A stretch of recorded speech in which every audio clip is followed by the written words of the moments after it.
TNT's Prime Minister Keith Rowley defends his embattled National Security Minister, and in sport wins for Karani James and Asafa Powell in Grenada International Meet. I'm Ricardo Roberts and this is Caribbean in 10 for Wednesday, April 12. I'll be back with the details after the break. Africa's hottest show is back. And this year, MTV Sugar is heading south. Femi, welcome to Josie. To a city that never sleeps. Fun! You can have fun here. Have you even seen my work? Art rubbish, man. How would you even know? MTV Sugar, down south. Don't mess with me. You're in Joburg now. How is it that the Democrats and the Republicans can work better together to solve many of the issues that we the people face every day? Hard question, because for 8 years the Republicans on the record did everything to block the Democratic president. I'm not saying everything. In fact, Mitch McConnell, 2 days into the Barack, hold on. Everything. Name one thing they worked well together. Let's get back to the spirit of the question.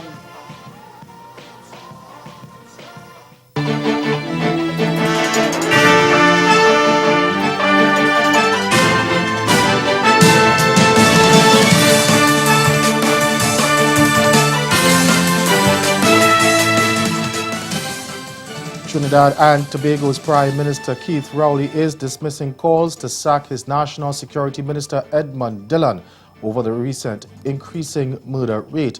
So far, 142 people have been killed in the Twin Island Republic this year. Last year, the total number of murders was 462. Now, Rowley told a local TV program that his administration will be working within the law to try to solve the crime situation. The issue is not the question of the Minister of National Security. The issue is the performance of the overall response of the nation to crime. Crime is a national problem.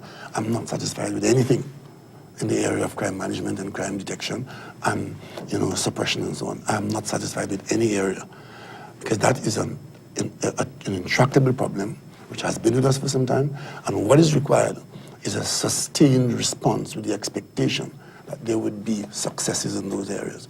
So the whole question of the ministry being the policy-making and executing body, the agencies, the police, defense force, the officers within the departments themselves, all of those are components there. And unfortunately, I can point to no area in the crime fighting initiative that I'm satisfied with. There are increasing calls for Suriname's President Dessie Bouthizzi to step down as residents protest an increase in fuel prices. On Monday, protesters attempted to enter the tax department, but they were blocked by police, security and military officers. Residents complained that they can no longer meet their regular expenses based on their existing salaries, and they are demanding Bouthizzi's resignation if the increase in fuel prices is not reversed and if government does not change its policy. Last weekend, Bouthizzi met with several disgruntled members of his NDP party who have openly criticized his policy during the demonstrations. The protests have been organized by the trade union movement, but they have received support from the private sector. Union leaders have since suspended the demonstrations to allow citizens to participate in Holy Week and Easter activities. Now, the government in Paramaribo has had to enter into an agreement with the International Monetary Fund after it suffered a decline in revenue due to a fall in prices of the country's most imported commodities, gold and oil. Over in the Bahamas now, the opposition Free National Movement says they are looking forward to next month's vote. Prime Minister Perry Christie announced the May 10 election date on Tuesday. FNM leader Herbert Minnis told party's supporters later in the day that it will be an opportunity to bring change. This election is a referendum on the past versus the future. Corruption versus transparency. Politicians interested in keeping their jobs rather than working on behalf of the Bahamian people. The most egregious acts of this PLP government is hiding the report on the Rubis oil spill and its effect on the residents of Marathon and neighboring communities. And that is unforgivable. Change will come. The United Nations envoy in Haiti, Sandra Honoré, says recent political advances have set the stage to address pressing challenges in that country.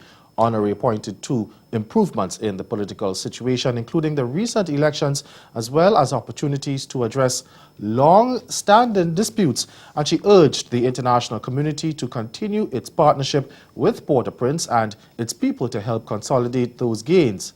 In her briefing, Honoré also added that security remains largely stable. She said while the police force continues to show increased capacity in planning and executing complex operations, there's still need for further development, including in the areas of internal management and oversight.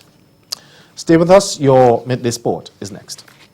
Grow your business or promote your event through the services offered by the Caribbean Media Corporation and CaribVision. Our distribution provides a platform on cable, terrestrial television, and websites. We cover carnivals and events from across the region. We can bring your event live and alive to the world. For music makers, program producers, businesses, we can expand your reach to in excess of 2 million households daily. Our other services include news updates to enhance your media products, studio space for program and development. We can facilitate the launch of new products and services and training. Contact us and we will help you unleash your creative ability, develop products and services, and provide the medium to watch them grow. Contact Loretta Skeet at cmccaribbean.com or call her 1-246-467-1044 or 1-246-253-3889. Call and book your carnival or event today.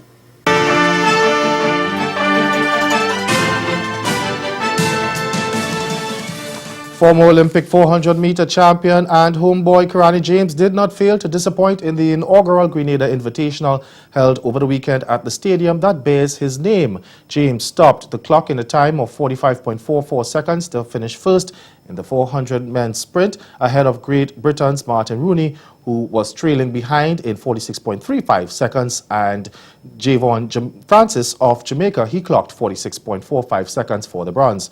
Other notable winners at the event included former 100-meter Olympic champion Asalfa Powell, who got gold in the time of 10.18 seconds. Meanwhile, American LaShawn Merritt was also in winner's row at the meet. He ran in the men's 200-meter crossing the finish line in a time of 20.42 seconds. Now, the way has been paved for Guyana to host the South American Junior Champs this year. Isan Griffith of Capital News tells us more. To host the upcoming South America Under-20 Junior Championship in June. This was made official following keen inspection by the international body IAAF. The National Track and Field Center in Lenora was inspected by the IAAF International Technical Officer Giovanni Cardona, who made the announcement.